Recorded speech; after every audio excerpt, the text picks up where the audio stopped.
Hello students, welcome to my YouTube channel. This is Vishal Samania, PGT Political Science. So we shall continue with our last chapter 6 International Organization. This is our second video. आप आज की video में देखेंगे कि what are the principal organs of the United Nations and the agencies. तो ये बहुत important topic है एग्ज़ाम पर्पज़ से। आप सारे ऑर्गन्स के बारे में जानेंगे यूनाइटेड नेशंस के और उसकी एजेंसीज़ के बारे में जानेंगे। तो हम स्टार्ट करते हैं।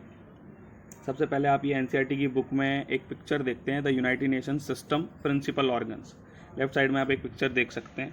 तो यूनाइटेड नेशन के छः टोटल ऑर्गन्स है, प्रिंसिपल ऑर्गन्स है। अभी हम ऑर्गन्स की बात कर रहे हैं, तो आपको कंफ्यूज नहीं होना है ऑर्गन्स और एजेंसीज़ में। अभी हम 6 ऑर्गन्स की बात कर रहे हैं। तो ऑर्गन्स में सबसे पहले जो 2 ऑर्गन्स हैं वो हैं general assembly and security council.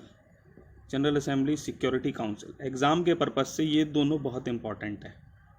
Security council से 100% क्वेश्चन पूछा जाता है।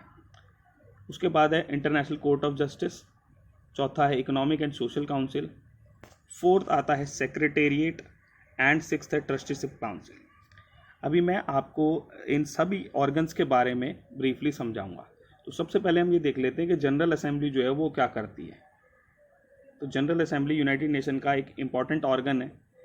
जनरल असेंबली के अंदर जितने भी 193 मेंबर्स हैं, टोटल 193 मेंबर स्टेट्स हैं यूनाइटेड नेशंस के, तो उनके सभी रिप्रेजेंटेटिव्स वहाँ पर बैठते हैं। एक जनरल असेंबली होती है। हर मेंबर के पास एक वोट होता है, ईच मेंबर हैज़ 1 वोट।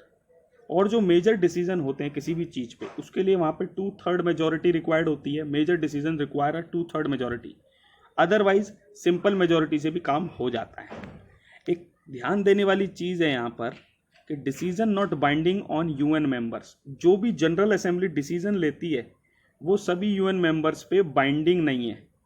तो ये 1 मार्कर में इसे ये सवाल पूछ लिया जाता है अक्सर, और इसको बच्चे गलत कर देते हैं। ठीक है, तो ये स्टार चीज़ मैं आपको बता रहा हूँ जो आपको ध्यान देने वाली है, क्योंकि ये सारी चीज़ें फैक्ट हैं। यहाँ पर आपकी अंडरस्टैंडिंग देखी जा रही है। क्लियर हो गया? अब हम आगे देखते हैं जनरल असेंबली के बाद सिक्योरिटी काउंसिल। सिक्योरिटी काउंसिल के लिए मैं आपको पहले तो ये सलाह दूंगा, जो ये मैंने चार्ट बनाया है आप इसकी स्क्रीनशॉट ले लें और मैं इसे आपको एक्सप्लेन करता हूँ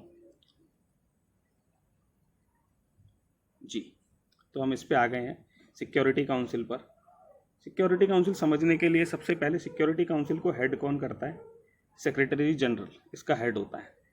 सिक्योरिटी काउंसिल के अंदर 15 मेंबर्स होते हैं, ओनली 15 मेंबर्स। ठीक है, अब 15 में से 5 परमानेंट मेंबर्स होते हैं, यानी कि ये कभी नहीं हटाए जा सकते। ठीक है, और 10 नॉन परमानेंट मेंबर होते हैं। अब मैं आपको बस 10 नॉन परमानेंट मेंबर्स के बारे में पहले बताना चाहूँगा कि इनके काम क्या होता है, इनका टाइम पीरियड क्या होता है। तो सबसे पहले जो ये 10 नॉन परमानेंट मेंबर्स होते हैं ये हर 2 साल में चेंज हो जाते हैं। इनका टाइम पीरियड होता है 2 साल का। उसके बाद a country can not be री elected immediately after completing a term of 2 year. कोई भी कंट्री ऐसी नहीं होगी जो एक बार इलेक्ट होने के बाद दोबारा तभी उसके साथ री इलेक्ट हो जाए। ठीक है, इमीडिएटली, मतलब बाद में हो सकती है दोबारा से इलेक्ट, बट एक बार इलेक्ट होने के बाद वो दोबारा रिपीट नहीं हो सकती तुरंत उसी के बाद। और इसकी तीसरी खासियत ये है, elected in a manner so that they represent all continents of the world. जितने भी वर्ल्ड के कॉन्टिनेंट्स हैं उन सभी कॉन्टिनेंट्स को रिप्रेजेंट करने के लिए इस तरीके से इसका इलेक्शन किया जाता है कि दुनिया की सारी जो कंट्रीज़ हैं, लगभग सारे कॉन्टिनेंट्स हैं, उनका रिप्रेजेंटेशन हो जाए सिक्योरिटी काउंसिल के अंदर। पर आप दूसरी तरफ देखो, जो ये 5 परमानेंट मेंबर्स हैं इनके पास क्या प्रिविलेज है? तो सबसे पहले इनके पास प्रिविलेज है कि ये परमानेंसी है इनके पास, यानी कि इन्हें कोई हटा नहीं सकता। ये 5 परमानेंट मेंबर रहेंगे हमेशा। दूसरा है इनके पास वीटो पावर। अब मैं इन दोनों चीज़ों को आपको एक्सप्लेन करूँगा। तो पहले हम ये देखते हैं ये 5 परमानेंट मेंबर होते कौन से हैं। वापस अपनी PDF पे चलते हैं। तो हमने देखा कि 5 परमानेंट मेंबर्स जो हैं सिक्योरिटी काउंसिल के, in the security council there are 5 permanent members, और ये 5 परमानेंट मेंबर्स हैं। पहला USA, कान खोल करके याद कर लें इसे, ये बहुत इंपॉर्टेंट चीज़ मैं आपको बता रहा हूँ, ये एग्ज़ाम में बहुत ज़रूर आती है। ठीक है, तो यूनाइटेड स्टेट्स पहला परमानेंट मेंबर है। दूसरा रशिया, तीसरा यूनाइटेड किंगडम इंग्लैंड, चौथा फ्रांस और चाइना। ठीक है, ये पांचों यूनाइटेड नेशन सिक्योरिटी काउंसिल के परमानेंट मेंबर्स हैं। ठीक है, आई होप आपको ये याद रहेगा। उसके बाद हम ये देखते हैं कि इनके पास ऐसी क्या पावर है जो ये परमानेंट मेंबर हैं। तो सबसे बड़ा एक क्वेश्चन ये उठता है सबसे पहले कि इन्हीं 5 कंट्रीज़ को क्यों परमानेंट मेंबर बनाया गया है सिक्योरिटी काउंसिल का। तो इसके पीछे का बड़ा रीज़न ये था कि सेकेंड वर्ल्ड वॉर के बाद 1945 के बाद यही 5 कंट्रीज़ थी जो विनिंग कंट्री थी। ठीक है, और इसीलिए इनको सिक्योरिटी काउंसिल में परमानेंट सीट दी गई है। अब हम ये देखते हैं कि इनके पास क्या खास बात है। जैसे कि हमने ऊपर वापस उस पर चले तो मैंने आपको बताया था इन 5 परमानेंट मेंबर्स के पास 2 चीज़ें हैं, परमानेंसी और दूसरा वीटो पावर। परमानेंसी मैंने आपको बता दिया, इन्हें कभी हटाया नहीं जा सकता है। जैसे कि नॉन परमानेंट मेंबर्स को हर 2 साल बाद चेंज कर दिया जाता है, तो ये 5 परमानेंट मेंबर जो हैं इन्हें कभी हटाया नहीं जा सकता, परमानेंसी है। दूसरी इनके पास वीटो पावर है। ये वीटो पावर क्या है इनके पास, उसे हम समझते हैं। ये बहुत इंपॉर्टेंट है और लगभग हर दूसरे साल इस पे क्वेश्चन आता है।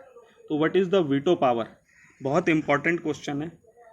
ठीक है, और आपको बिल्कुल एनसीईआरटी वाली लैंग्वेज में मैंने यहाँ पे बताया है। इसी लैंग्वेज में अगर हम याद कर लेते हैं तो ये आपके लिए बेस्ट रहता है। तो जब भी सिक्योरिटी काउंसिल कोई डिसीजन लेता है, हम वीटो पावर को समझते हैं। जब भी सिक्योरिटी काउंसिल कोई भी डिसीजन लेता है तो सिक्योरिटी काउंसिल में वोटिंग होती है। The security council proceed by voting. All members have 1 vote, her member के पास 1 वोट होता है। ठीक है, तो अभी हमने देखा था कि सिक्योरिटी काउंसिल में 15 मेंबर थे, जिसमें से 5 परमानेंट थे, 10 नॉन परमानेंट थे। ठीक है, तो अब सिक्योरिटी काउंसिल में बहुत इंपॉर्टेंट डिसीजंस पे वोटिंग हो रही है। All members have 1 vote. ठीक है, the permanent member can vote in a negative manner. जो ये परमानेंट मेंबर्स हैं ये नेगेटिव मैनर में वोट दे सकते हैं। नेगेटिव मैनर में मतलब ये है कि मैं अगर वोटिंग होती है तो मैं इसके खिलाफ में वोट कर सकता हूँ, इनके कहने का मतलब ये है। ठीक है, so that even if all other permanent and non permanent member vote for a particular decision. ठीक है, अगर किसी भी एक इशू पर वोटिंग हो रही है और सारे परमानेंट मेंबर और नॉन परमानेंट मेंबर मिल करके वोट करते हैं किसी एक इशू पर, अगर उनमें से किसी एक परमानेंट मेंबर्स में से किसी एक ने भी वीटो पावर का यूज कर लिया तो उस डिसीजन को रोक दिया जाता है। बात क्लियर हुई? यानी कि any permanent members negative vote can stall the decision. This negative vote is veto. अब मैं आपको उसको एक एग्जांपल के थ्रू समझाता हूँ। 1971 में इंडिया और पाकिस्तान की वॉर चल रही थी। पाकिस्तान को ऐसा लगा था कि हमसे बांग्लादेश टूट जाएगा, ईस्टर्न पाकिस्तान, जो मैंने आपको पहले भी समझाया है इसके बारे में। तो पाकिस्तान जाता है अमेरिका के पास और वो जाता है सिक्योरिटी काउंसिल में।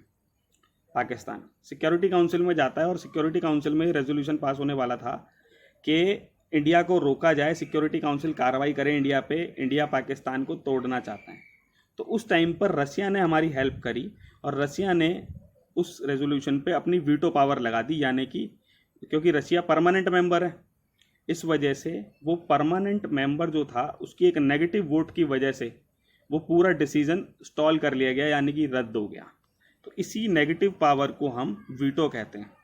ठीक है, ये वीटो पावर बस 5 परमानेंट मेंबर्स के पास होती है और वो किसी भी रेजोल्यूशन को इसकी वजह से रोक सकते हैं। ये एक तरीके की नेगेटिव पावर होती है, नेगेटिव मैनर में काम करती है।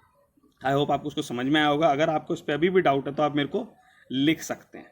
उसके बाद हम ये देखते हैं कि मैंने आपको जो सिक्योरिटी काउंसिल है वो लगभग पूरा इस चार्ट को ढंग से समझा दिया है।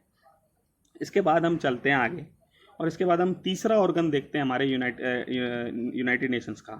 तो तीसरा ऑर्गन था इंटरनेशनल कोर्ट ऑफ जस्टिस। तो इंटरनेशनल कोर्ट ऑफ जस्टिस बहुत ही इंपॉर्टेंट टॉपिक है।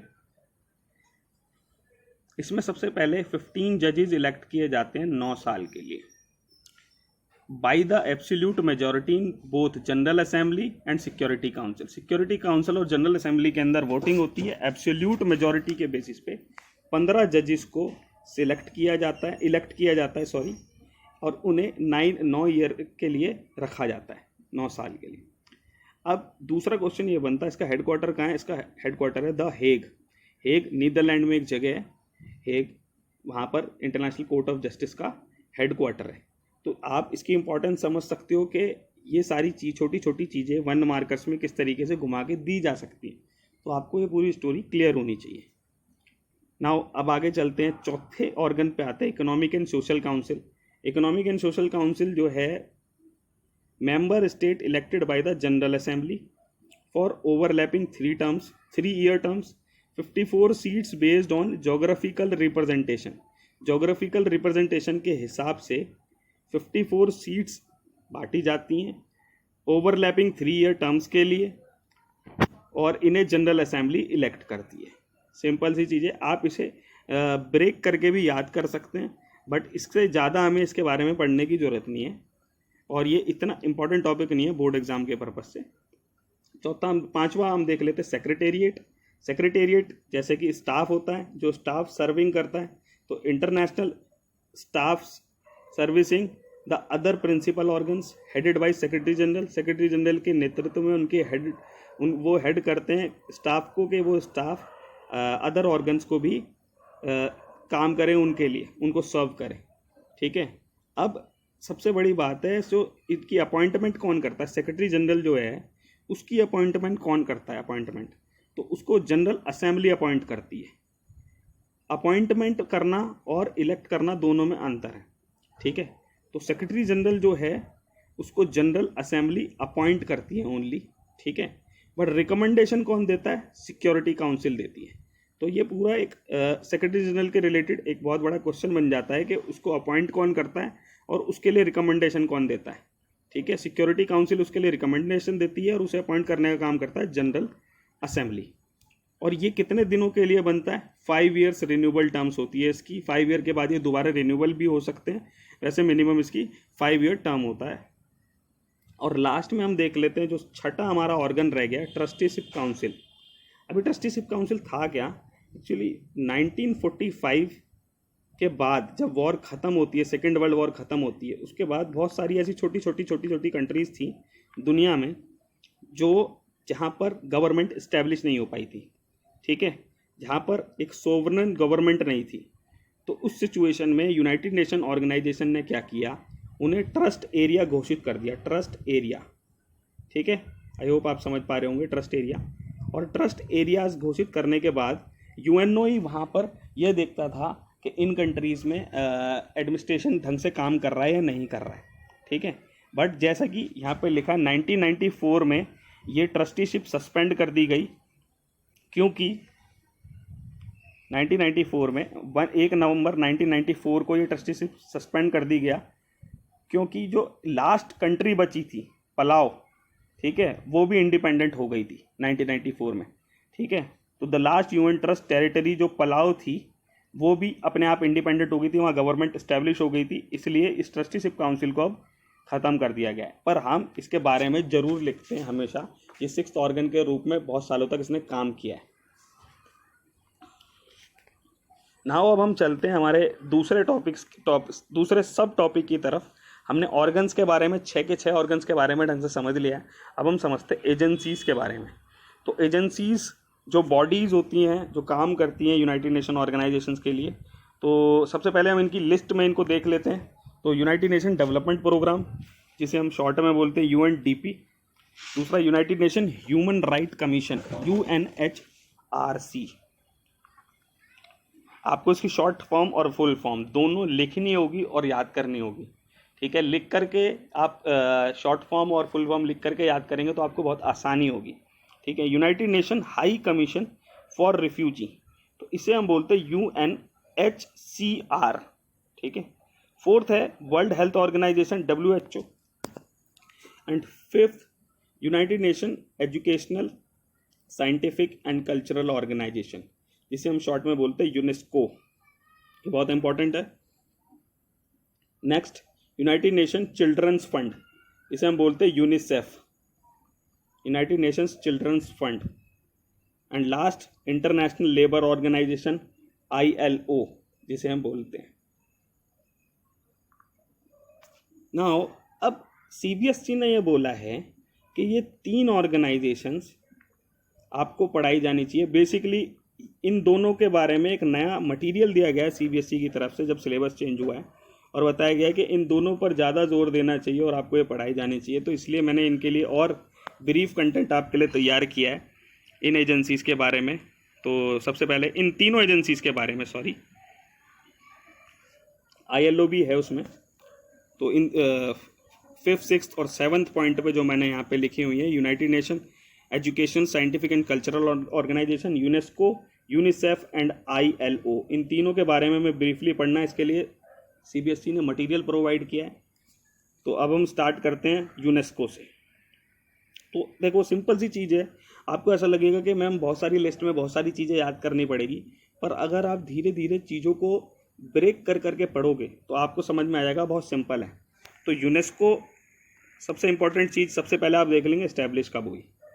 तो ये इस्टेब्लिश होता है 4 नवंबर, मैं इसे थोड़ा जूम कर लेता हूँ आपके लिए, 4 नवंबर 1946 को। ठीक है, इसका हेडक्वार्टर कहाँ पे है? पेरिस, फ्रांस में। अब इसका मेन ऑब्जेक्टिव देख लेते हैं। तो 3 चीज़ें हमें याद करनी है किसी के भी बारे में। तो जैसा कि हमने देखा, ये United Nation economic, socio scientific, educational, scientific and cultural organization है। तो इसके बारे में हमें ये देखना होगा बेसिकली इसमें क्या हो सकता है। Promote education, natural science, society and anthropology, culture and communication. तो ये इन सारी चीज़ों को प्रमोट करती है।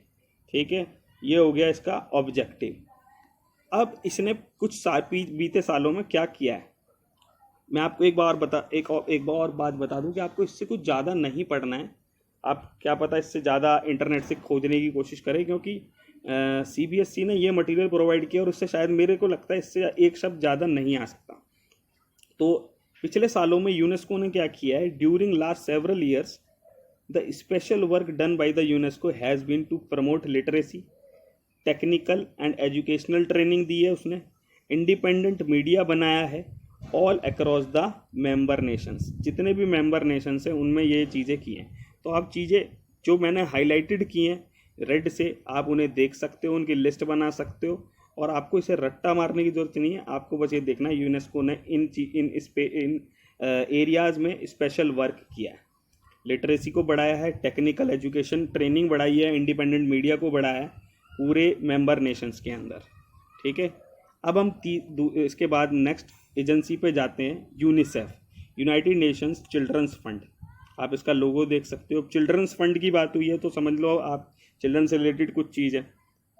तो ये ऐसे बेसिक टॉपिक्स भी हैं जो आप कभी छोड़ोगे नहीं एग्जाम में। तो सबसे पहले हम ये देख लेते हैं कि इस्टेब्लिश कब हुआ है। तो 1946 में इस्टेब्लिश होता है। ठीक है, यूनाइटेड नेशन जनरल असेंबली के थ्रू। हेडक्वार्टर इसका न्यूयॉर्क, यूनाइटेड स्टेट्स में। मेन टास्क क्या है? सबसे मेन टास्क जो उसका मेन ऑब्जेक्टिव है, collect emergency fund for children. ठीक है, ये मेन काम है यूनिसेफ का, and to help in their development work all across the world. तो बच्चों के लिए इमरजेंसी फंड कलेक्ट करते हैं, दूसरा ये उनके डेवलपमेंट के लिए काम करते हैं। ये 2 पॉइंट आप किसी भी लैंग्वेज में, अपनी लैंग्वेज में लिख दोगे तो भी एग्जामिनर को समझ में आ जाएगा। उसके बाद यूनिसेफ ने थोड़ा क्या काम किया है पुराने दिनों में। तो UNICEF helps and encourage the work that promote children's health. जो आपको याद करने वाली चीज़ है, मैं उस पर आपको बता रहा हूँ, जो ब्लू में मैंने लिखा है, चिल्ड्रंस हेल्थ के लिए काम किया उन्होंने, एनकरेज करा है। Better life in all parts of the world, बच्चों की अच्छी लाइफ, उनके अच्छी अपब्रिंगिंग पे इन्होंने ध्यान दिया। और ऑलमोस्ट 193 कंट्रीज जो हैं उनमें ये काम कर रहे हैं अपनी, जो इनकी 193 कंट्रीज़ है, मेंबर कंट्रीज़ है यूनिसेफ के अंदर, यूनाइटेड नेशंस के अंदर। तो आई होप ये आपको क्लियर हो गया होगा बिल्कुल यूनिसेफ। और अब हम लास्ट एजेंसी पे चलते हैं, अपनी इंटरनेशनल लेबर ऑर्गेनाइजेशन। अब इंटरनेशनल लेबर ऑर्गेनाइजेशन जो है वो यूनाइटेड नेशन ऑर्गेनाइजेशन बनने से पहले ही बन चुकी थी 1919 में। ठीक है, बाद में जब यूएनओ बना तो ये यूएनओ का पार्ट बन गई। तो फाउंडेड इन अक्टूबर 1919, हेडक्वार्टर इसका जिनेवा, स्विट्जरलैंड में। ठीक है, तो मैं 2 चीज़ें आपको हमेशा बता रहा हूँ हर एजेंसी के साथ। इन 3 एजेंसी के बारे में आपको ब्रीफली पढ़ना है, और इन तीनों के बारे में ही आपको इनकी एस्टेब्लिशमेंट डेट और इनका हेडक्वार्टर याद होना चाहिए। देन इनका तीसरी चीज़ ऑब्जेक्टिव पता होना चाहिए। बस ये 3 चीज़ें याद करनी है, काफ़ी है। ये 2 नंबर के क्वेश्चन में आएगा अप्रॉक्सीमेटली, या 1 नंबर में आ सकता है। 4 नंबर के क्वेश्चन में शायद ये आएगा, ठीक है। तो इसके एम्स देख लेते हैं। इंटरनेशनल लेबर ऑर्गेनाइजेशन है तो लेबर के लिए कुछ ही मांग रहे होंगे ये।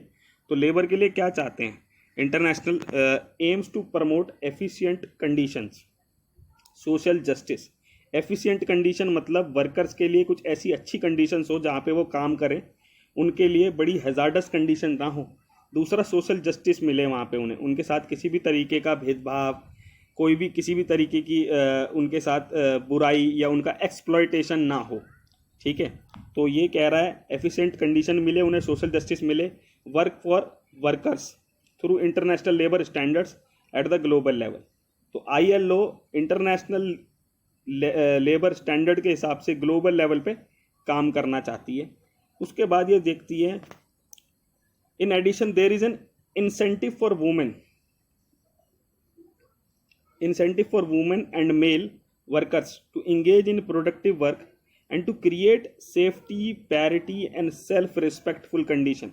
वो चाहते हैं वर्कर्स में ना तो भेदभाव हो मेल और फीमेल के बीच में, उन्हें बराबर इंसेंटिव मिले।